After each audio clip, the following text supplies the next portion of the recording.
क्या यूपी में अब सेट हो गया है मिशन 80 का पूरा गणित? योगी के मंत्री कैसे अब बीजेपी को ले जाएंगे 400 के पार? जाति का सियासी जंजाल ही क्यों माना जा रहा है मंत्रिमंडल विस्तार की असली वजह? पीडीए, ओबीसी और किसानों का विरोध वाकई सच में अब मिल गया है बीजेपी को हर समस्या का समाधान?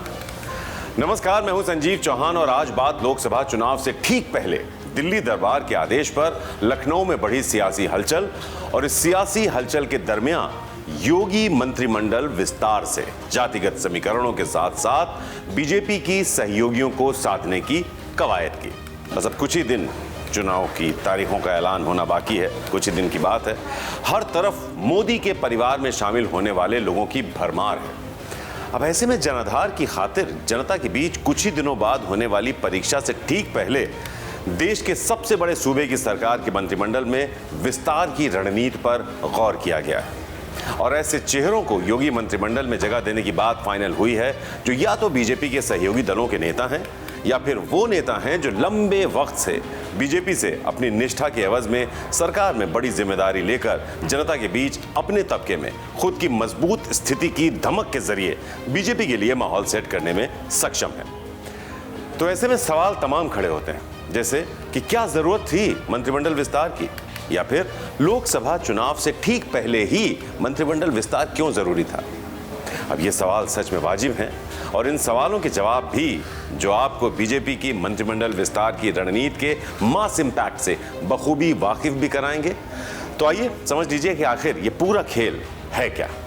तो बात यह है कि 2022 में जो राजभर पानी पी पी कर बीजेपी की केंद्र और राज्य सरकार के खिलाफ हमलावर थे और जो जयंत कुछ दिनों पहले तक अखिलेश के हमराज थे, और तो और बीजेपी के लिए वर्तमान में नए सियासी दांव खेल रहे दारा सिंह चौहान भी अतीत में साइकिल पर ही सवार थे। इन तमाम नेताओं ने पाला बदला है और अपने वर्तमान को संवार कर अपनी भविष्य की सियासत के लिए अपने अतीत के साथियों को पीछे छोड़ चुके हैं ये सब लोग,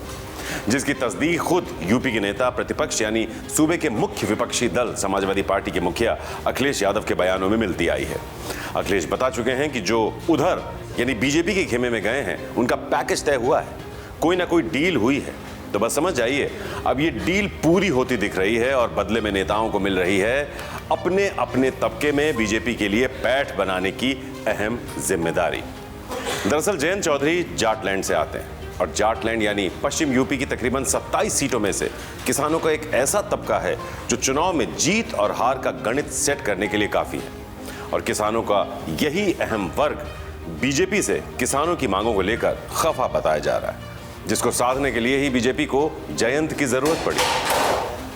फिर चौधरी चरण सिंह को भारत रत्न देना पड़ा और फिर टिकट बंटवारे में जयंत की पार्टी के लिए जगह तलाशी गई, और तो और अब यूपी की सरकार में भी जयंत की पार्टी को जगह दे दी गई है और बीजेपी की ओर से साफ तौर पर जयंत को सौंप दी गई है पश्चिम यूपी में रूठे किसानों, छिटकते जाट वोट बैंक को मनाने की जिम्मेदारी।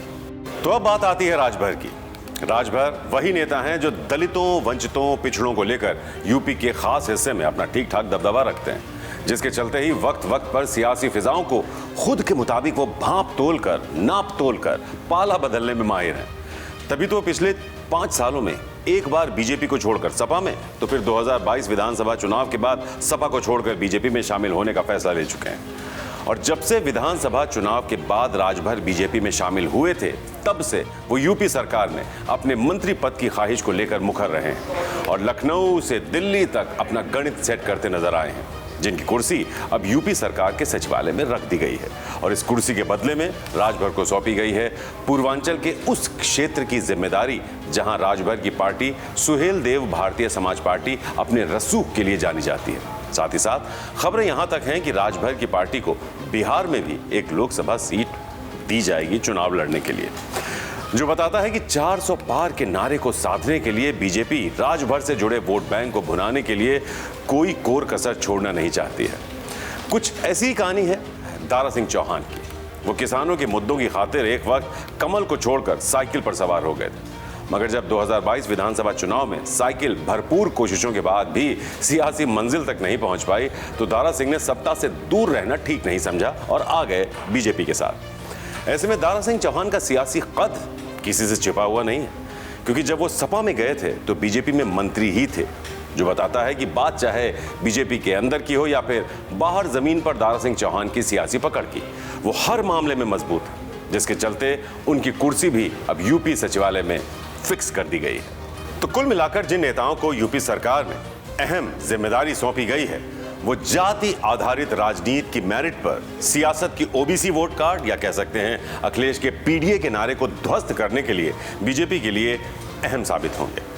अखिलेश जिस पीडीए यानी पिछड़ा, दलित, अगड़ा या अल्पसंख्यक को यूपी की सरकार से त्रस्त बताते हैं, उसके वोट बैंक को यूपी के वैलिड वोट बैंक का 90% कहने से भी नहीं हिचकिचाते। अखिलेश साफ तौर पर कहते हैं कि पीडीए पूरी तौर पर बीजेपी से खफा है।